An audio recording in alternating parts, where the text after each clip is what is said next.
Welcome back to the YouTube channel. I know it's been a while since we've seen each other, but it is I, the general manager of the Memphis Grizzlies. And you know what? We had some small technical difficulties.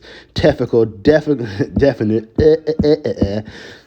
that. It's been a while since I've done this, so I'm trying to get back into it. But basically, it's been a while, and it's good to be back on the channel. Thank you guys for being patient with me and allowing me to really do this. So I'm just giving you guys some quick updates on on our team right now. So we've lost, up to this point, we've only lost one game. We lost to Houston, but we're kept up. We're getting back. Like I said, I really like where we're going with this team. I think that we have a long season ahead of us. I just want to say, statistically, I think we're one of the top teams in the country. And looking through these stats, these are just updates on the team, like how much we've been improving through this point. I know we got a big schedule coming up. We have the Lakers, we have the Clippers, we have a back-to-back LA visit. We have Orlando, we have the Hornets. So, I just feel like with this channel, it's been a little bit hard being consistent because, I do stand up, I write, have my own business, but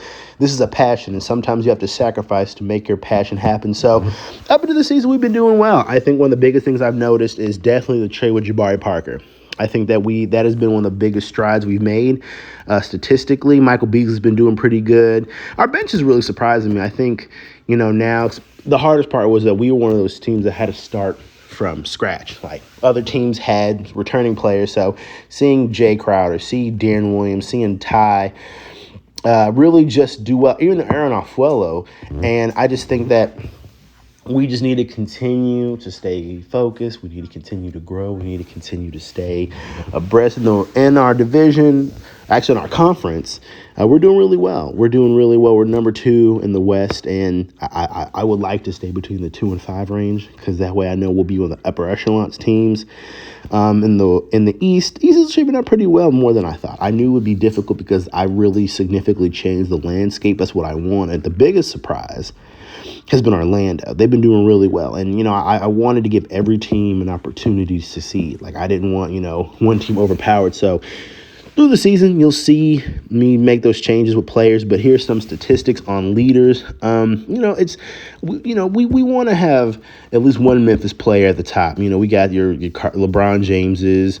You have your Kyrie Irvings. But where do Memphis sit? And I think right now, we're in the top 25. I think Derrick Rose would be, I thought he'd be in the top 25, but I can't find him. I'm trying to really look and see where he lands. But okay, he's number 37. That's not bad. But I look at it also as we're a team. We don't focus on individual stats.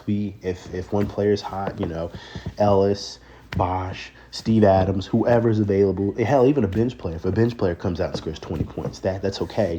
We don't want to have a team where it's just one guy making all the plays. And we just feel like on our front office that the biggest thing we want to do is have a team where everyone feels like, whether you're on the bench or a starter, that you're a big part of this team. And I will say I'm really impressed how, sprinting out all the different players, that seeing them come into form. I know we're still early. We're still in the first month of the season, but I think as we grow, we'll be able to really start to notice which teams pull out in front. I'm telling you, I feel like the way we're playing now, again, I know it's early, very early in the season, and it's challenging. I'm not gonna lie. I spend a lot of time. I know what I show you guys on camera, but even behind when I'm working on the channel, I really put a lot of thought into the direction of the team because I feel, again, the point of this channel is to show the business side. So I know it's easy to focus on the gameplay, but I'm gonna have moments like this where I focus on showing you statistics. I show you guys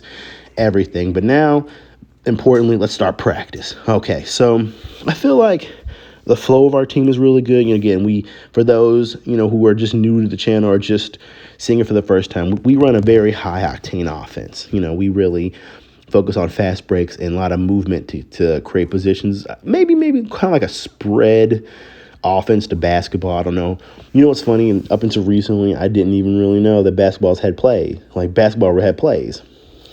know that. I'm a football guy, traditionally, but seeing that play right there with Michael Beasley, creating the lanes, creating those separations. But today I decided to do our bench players. So right now I'm Darren Williams, and I think a bench is equally as important as its starting lineup. So we want to make sure that, hey, because, in basketball games, hey, players get fouled out or players get hurt. We need our bench to feel like they can come in, step in key positions and make the right choices. And see right here on a fast break, pushing the ball up, creating opportunities and scoring. Because I feel like with our team, speaking with the coach today, that's what I love that he's implementing. He's implementing a fast-paced offense to where, in those moments where some teams are resting, we're pushing the ball. Defensively, it's just man-to-man, straight up, get in your man's face, put your arms up, make it difficult.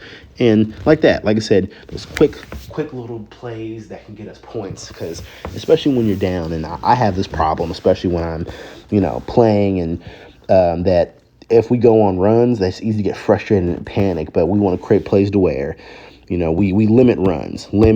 So that's getting the ball in and then up and down the court quicker, creating steals, setting up plays and shots. So, and I think our bench can do that. I think Steve Adams, we just made a quick transition. We're going to have Chris Bosh play center just for now, just to see. And, with Michael Beasley, I think with Michael Beasley, we can be more of a faster-paced offense. Now, I'm not saying in the future that we won't switch back to having Steve Adams at center, but just through his gameplay, he requires a slower offense, and I think right now the second team kind of operates a little bit more like that. He seems to flow more. And he's still young. He's only 24. But Jabari Parker's 22, but I think sometimes players develop at a different rate, and I think Chris Bosh has that experience. Plus, what I like about Chris Bosh is that when we're in opportunities to, let's say, down low, he can kind of either go in or he can step back and shoot, which he's a really great jump shooter. And I think that makes all the difference. Now, like I said, it's difficult. It's interesting playing against my starting lineup, because normally when I play, I usually just play with the starters and the bench, but seeing now how they move on the computer is great. The computer's playing how I would play. Try not to hold the ball as much, just attacking. And I like that, the computer has adapted that. And that's one thing. Another thing I will say I want about Michael Beasley is that he can step back and he can make those shots when need be. So, I'm just going into the last month of our first season the first month of our first season. It's going good. It's going really well. I think that it's going to be a long season, especially going into month 2. We're going to start having games more jam-packed. This month, we've been fortunate to play more.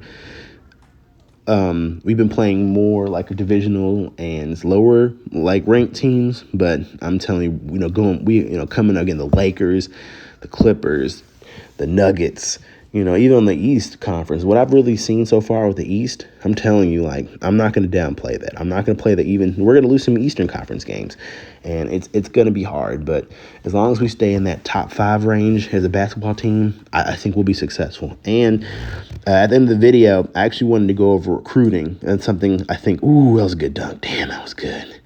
It doesn't feel good to be on the other end of that, but yeah, recruiting, our staff, giving you guys updates with that, showing you, hey, as an organization, not just on the court, we're doing good, because on the court success is based off of a front office success. And it's been a blessing. And again, I just want to say to everybody, thank you so much for just staying with us and knowing that, it does put a lot of effort. It takes that much time to really develop. And even with these recordings, I know some of you are going to be like, he's messing up or he's not professional. No, I'm learning. I'm used to doing stand-up comedy, which is more organized, more jokes. But this, I kind of I want to make it a true reactions, true, that was a great jump shot.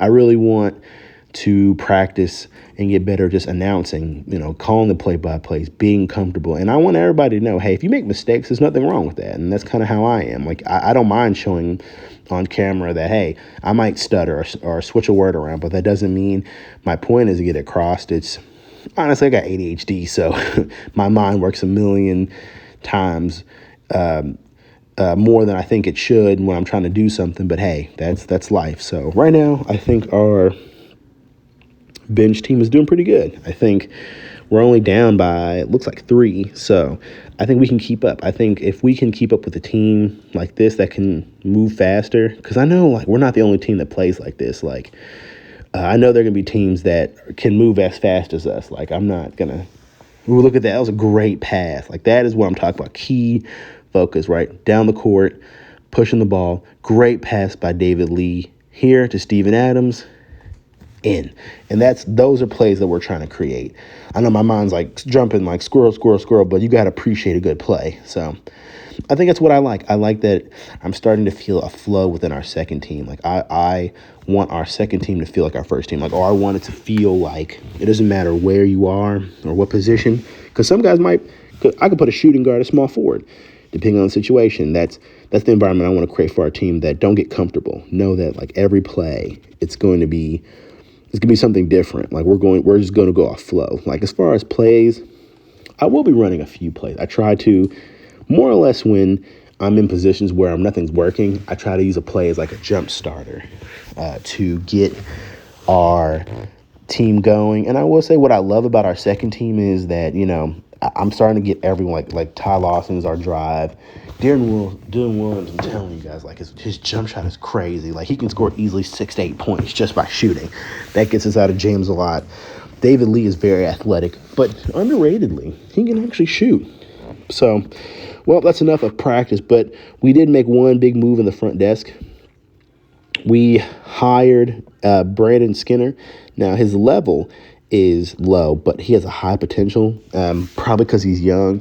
So now we have a complete staff. We used most of the team when we got 2K left, but this is the player we wanted to watch. Alvin Burton. Like this guy apparently coming out of the draft that we scouted thus far he's a superstar, and we're willing to make moves in the front desk to trade up to get him. Like, I think with the young core we have, right now Jabari Parker is our only backup that's young. All right, well, that's it, guys. Thank you so much for following us on the channel. Until next time, peace.